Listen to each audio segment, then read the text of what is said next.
இலையில மட்டும் சிக்க விடக்கூடாது.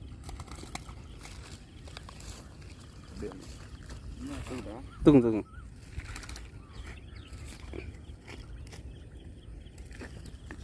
Good size snake head.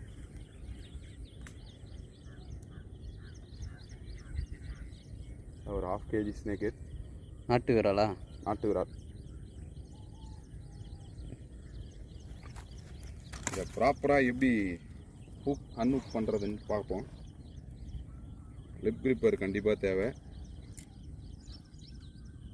வாயில் லிப் கிரிப்பர் போடணும். லிப் கிரிப்பர் போட்டாச்சு.